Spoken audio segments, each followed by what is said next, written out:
Hi, Dr. Bo here again on the side. I'm going to show you some x-rays today. X-rays we take from the side of the neck to look at the discs. We take other views too, but let's look at the neutral of what an x-ray looks like when a patient comes into us. We want to see this. You want to see the forward curvature of the neck like that. See the discs are unweighted. This is the jaw. These are the teeth here. These are the vertebrae, C2, 3, 4, 5, 6, 7, T1 right there. So those are the side view of the vertebrae. You can see that's normal. That's pretty normal. That's what you want to see.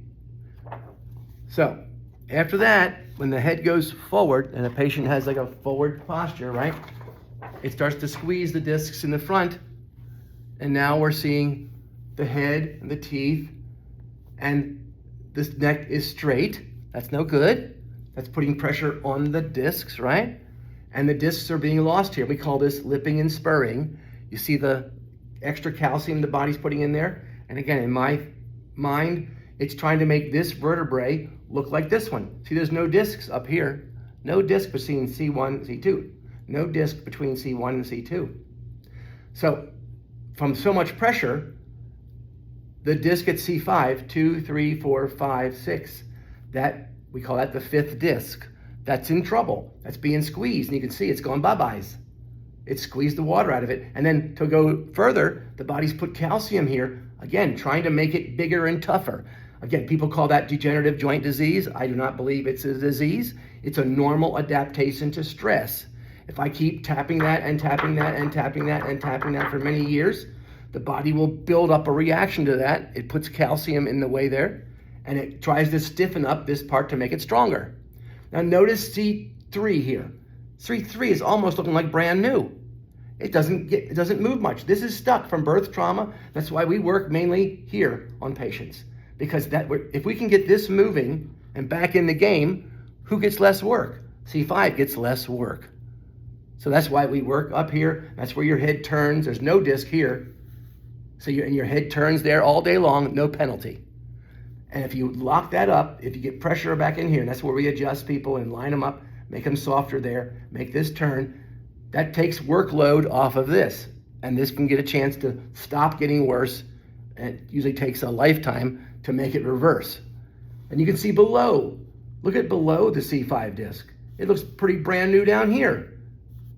Again, because this guy is being beat to pieces, because that's the easiest, this is the most under-musculated part of the spine, C5.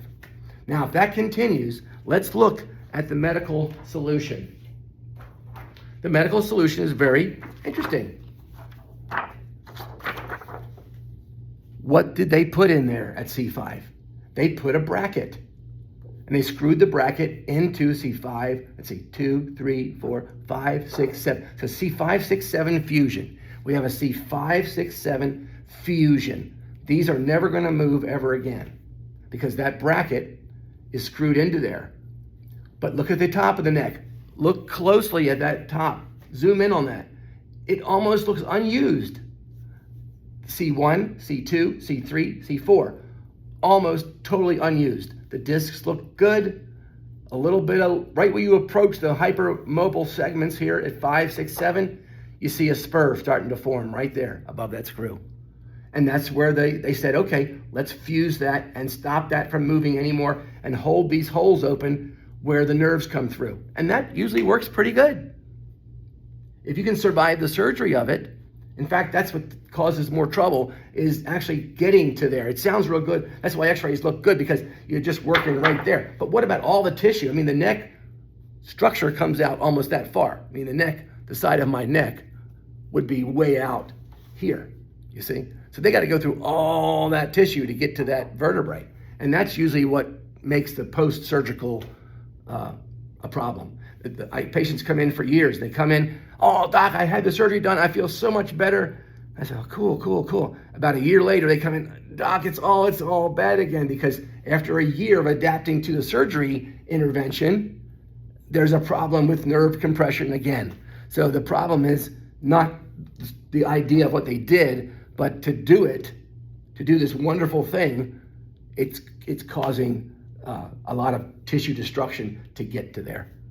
And that's why I don't do surgery on myself, or I don't like it for my patients but the idea of doing this is a great idea. Fuse it, stop it, it's done, park it. Thank you for looking at my x-rays, and God bless, and like and subscribe.